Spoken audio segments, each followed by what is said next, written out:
अस्सलामुअलैकुम दोस्तों, मैं हूं राव कमर रिजवान और आप देख रहे हैं मेरा यूट्यूब चैनल।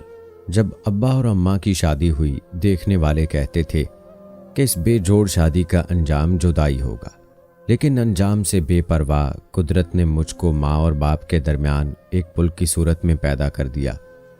लेकिन होनी होकर रहती है। मैं सिर्फ 3 माह की थी कि अम्मा और अब्बा में तलाक हो गई। अब मैं कभी इधर कभी उधर, कभी माँ की मोहब्बत भरी गोद को तरसती, कभी बाप के प्यार भरे बोलों को तड़पती। पहले बाप ने मुझे माँ से छीना, फिर हालात ने माँ को मुझसे छीन लिया।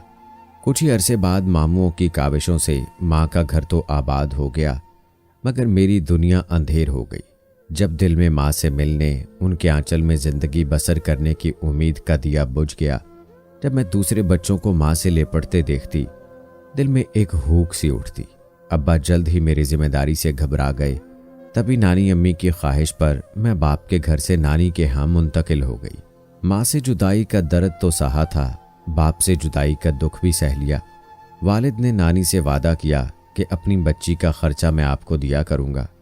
एक वादा करें कि इसको सौतेले बाप के हवाले ना करेंगी और ना ये माँ से मिलने उस घर जाएगी।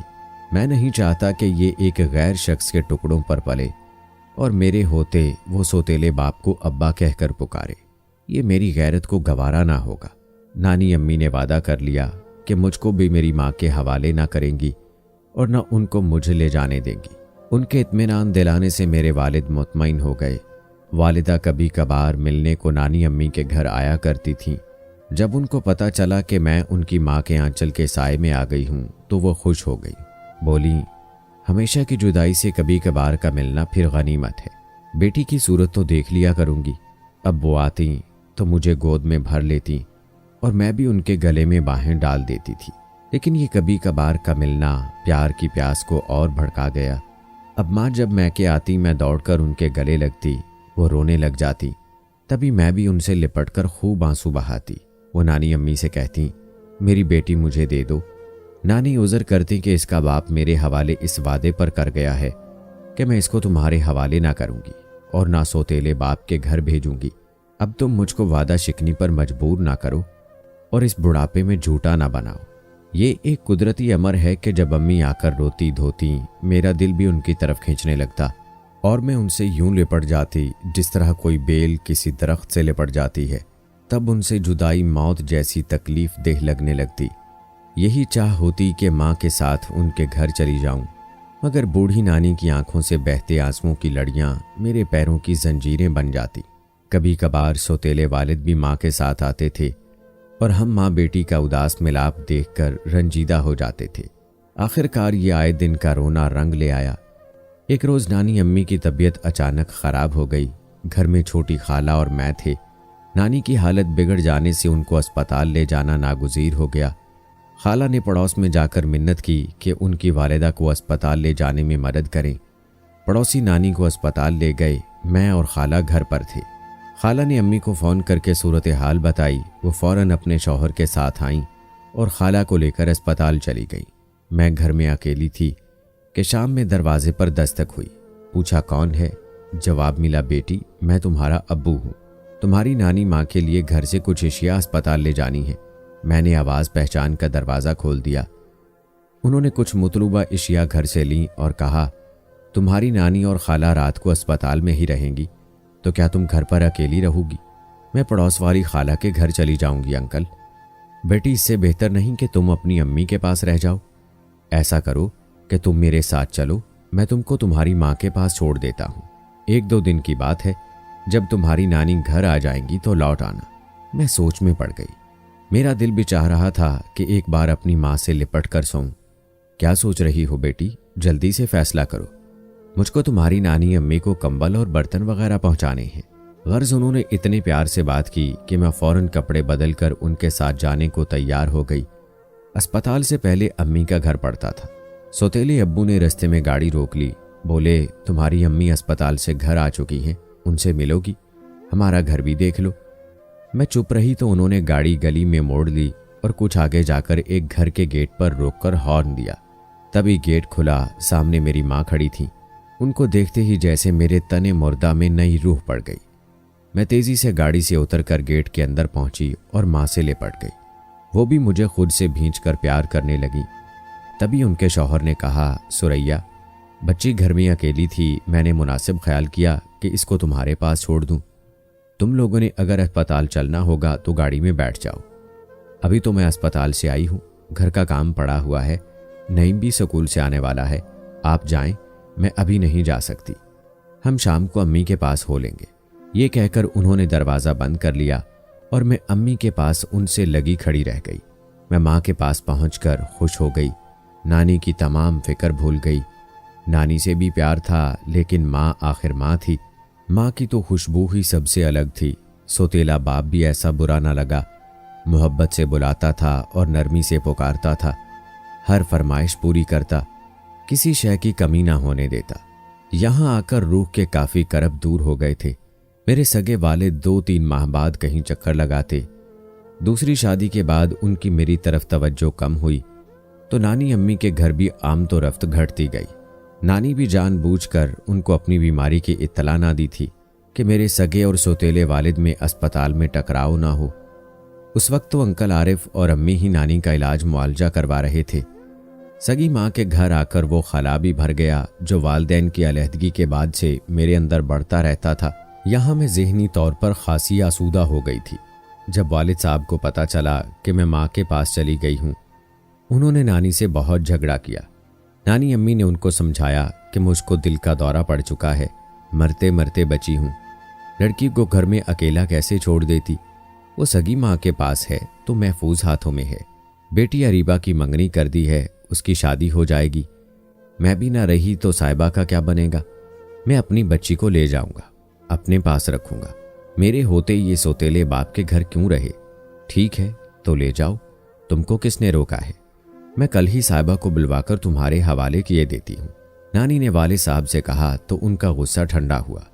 अगले रोज उन्होंने मुझको वालिदा से पैगाम भिजवाकर बुलवा लिया। अम्मी को इल्म ना था कि क्यों बुलवाया है। जब वो मुझे लेकर नानी के घर पहुंची, थोड़ी देर बाद मेरे सगे वालिद आ गए। वो मुझे लेने आए थे। उनको देखकर मैं खौफजदा हो गई कि ये लेने आए हैं और रोकर मिन्नत करने लगी कि मुझको यहीं रहने दीजिए, मैं आपके साथ नहीं जाऊंगी। माँ तो दूसरे कमरे में जा बैठी थीं, वो भी रो रही थीं, लेकिन अब्बा को किसी के रोने धोने पर तरस ना आया और वो मुझे ज़बरदस्ती अपने साथ घर ले आए।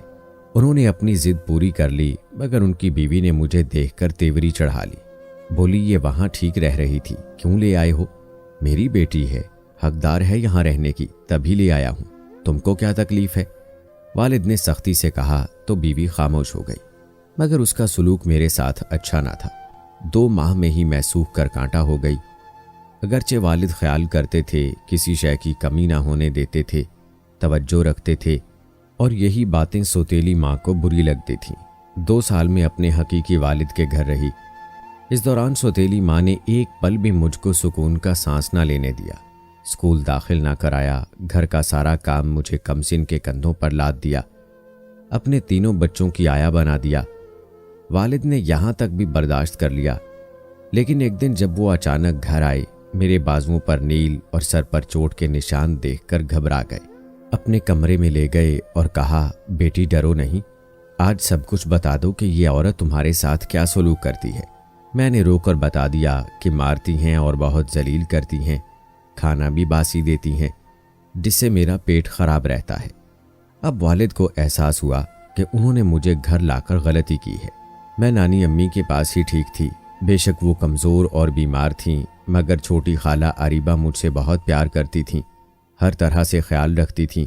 कहने लगे, तैयार हो जाओ, मैं तुमको तुम्हारी नानी माँ के घर छोड़कर आता हूँ, इस औरत से तो मैं आकर निपटूंगा। यूं उन्होंने मुझे फिर से नानी माँ के घर पहुँचा दिया, मगर जता दिया कि ये आपके घर रहेगी। बेशक इसकी माँ यहाँ आकर साहिबा से मिल जाया करे, मगर इसको सौतेले बाप के घर ना भेजना। नानी बोली, ठीक है, लेकिन देखो तो मेरी बच्ची की क्या हालत तुम लोगों ने कर दी है। नानी के पास आकर मैंने सुकून का सांस लिया। अगरचे वो ज़्यादा चलती फिरती ना थीं, मगर खाला तो थीं। मैं उनके साथ बहुत खुश रहती थी। यहाँ आकर मैंने फिर से दाखिला ले लिया और स्कूल जाने लगी। एक दिन अम्मी आई और मुझसे लिपटकर बहुत रोई। बोली, बेटी तेरी खाला की शादी होने वाली है और नानी बीमार हैं, अरीबा की शादी के बाद मैं अम्मी को यहाँ अकेला तो ना छोड़ूंगी, अपने साथ घर ले जाऊंगी। तुमको मेरे घर रहना होगा, तुमको बाप से डरने की जरूरत नहीं। उनके घर रहकर सौतेली माँ के सलूक का मजा चख आई हो। अब आए तो साफ साफ बात करना, घबराना नहीं। हक ऐसे कभी नहीं मिलता जब तक हक के लिए हम बुलंद आवाज से बात नहीं करते। वालिद मुझे छोड़कर गए तो फिर ना आए। अम्मी हमें अपने साथ ले गई। तभी खाला की शादी हो गई और 6 माह बाद नानी भी अल्लाह को प्यारी हो गई। मैं मुस्तकिल सगी माँ के पास रहने लगी। मेरे हकीकी वालिद ने गालबन इस अमर से समझौता कर लिया था कि मैं अपनी माँ के पास ज़्यादा महफूज और खुश हूँ। यूं ही वक्त बीत गया।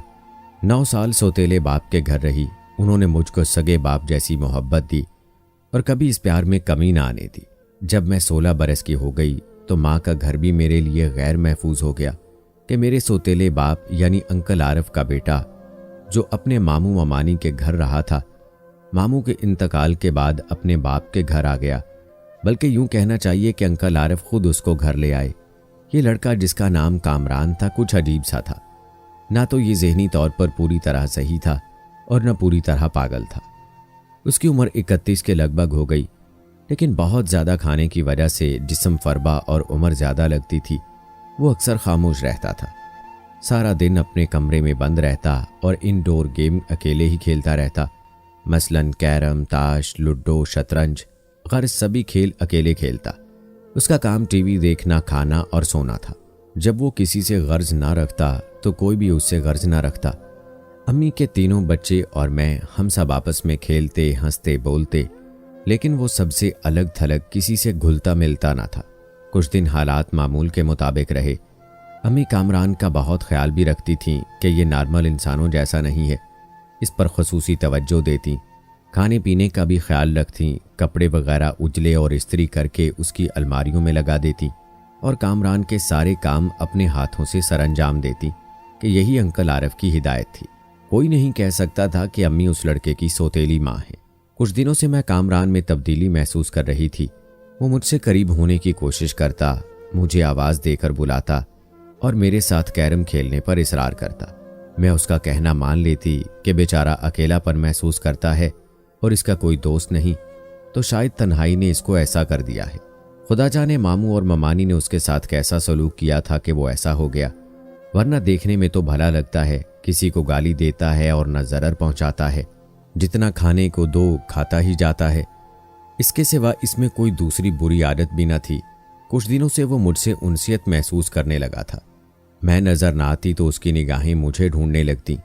थोड़ी थोड़ी देर बाद मेरा नाम लेकर पुकारने लगता। हर कोई उसके इस रवैये को नज़रअंदाज कर देता कि सभी के ख्याल में वो एक नॉर्मल इंसान जैसा था नहीं। रफ्ता रफ्ता उसकी मेरी जानिब वारफ्तगी बढ़ने लगी। तभी मेरी वहशत बढ़ने लगी। अब उसकी नज़रों में वो सादा, वो बेलौस एहसास ना रहा, बल्कि किसी दूसरी सोच में गर्क रहने लगा। अब मुझको उसकी तरफ देखते हुए खौफ महसूस होता। कभी कभी तो उसके चेहरे के बदलते हुए तासुरात से झुरझुरी आ जाती। वो घर जो पहले मेरे लिए चमन जैसा था, अब मुझे एक अंधेरा और सुनसान जंगल लगने लगा था। हर लहजा डरी रहने लगी। जाने अब क्या हो जाए। क्या खबर मुझ पर छत गिर पड़े कि ज़मीन ज़लज़ले से अचानक शक हो जाए। हर सांस खौफ की एक लहर बनकर मेरे सरापे में उतरती थी और यकीन की दीवारों में दरारें डालती जाती थी। उस रोज़ माँ घर पर न थी, किसी काम से पड़ोस में गई हुई थी। मैं घर में अकेली थी कि कामरान जो अपने कमरे में सो रहा था, अचानक दरवाज़ा खोलकर बाहर निकल आया।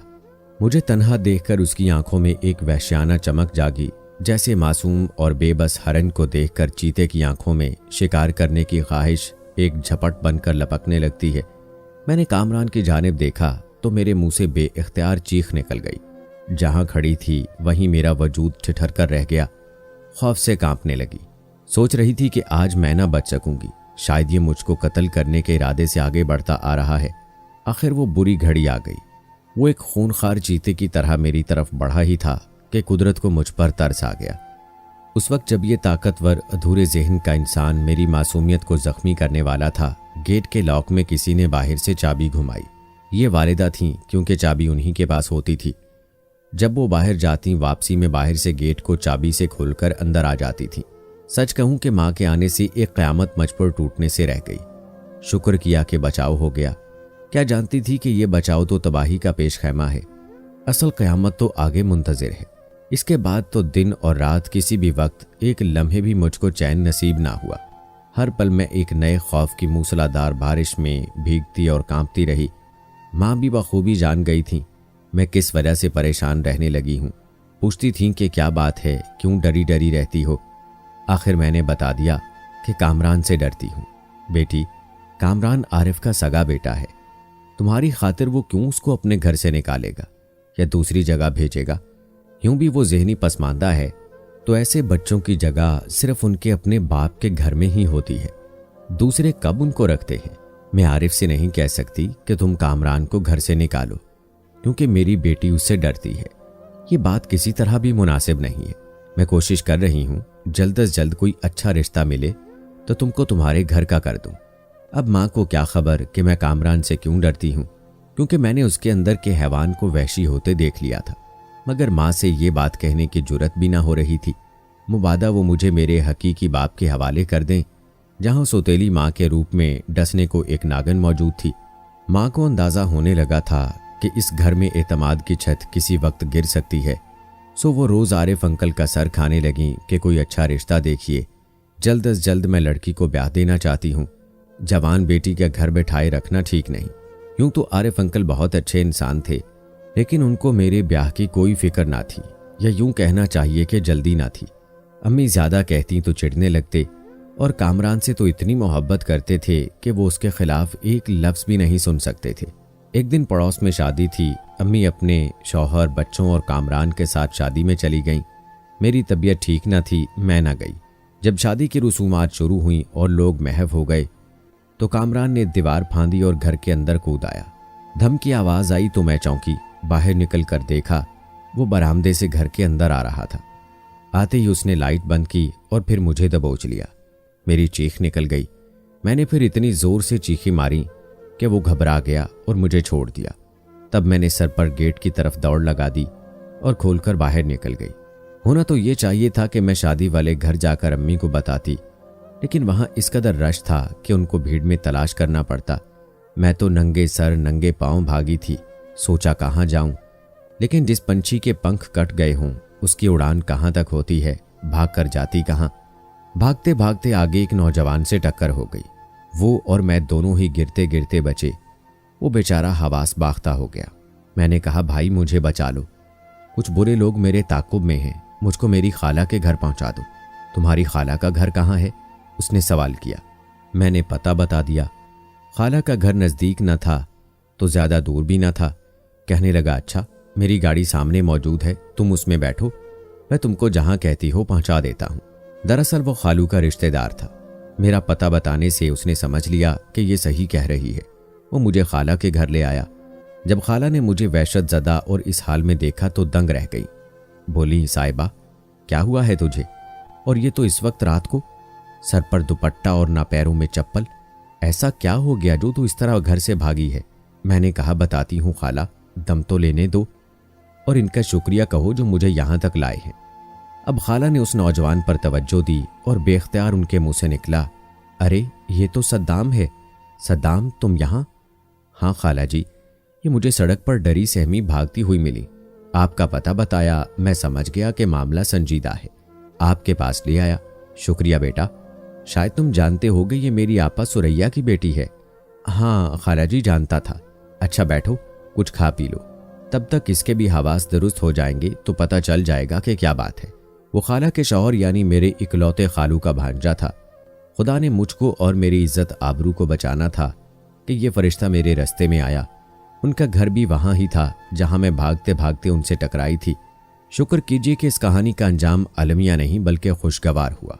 यूं कि जब मैंने सारी बात खाला को सद्दाम की मौजूदगी में बताई तो उनके दिल में नेकी की शम्मा की लौ तेज़ हो गई और यूं खालू जान ने खाला के ख्याल की हमायत करते हुए सद्दाम के वालदैन को राज़ी करके मेरी उसके साथ शादी करा दी।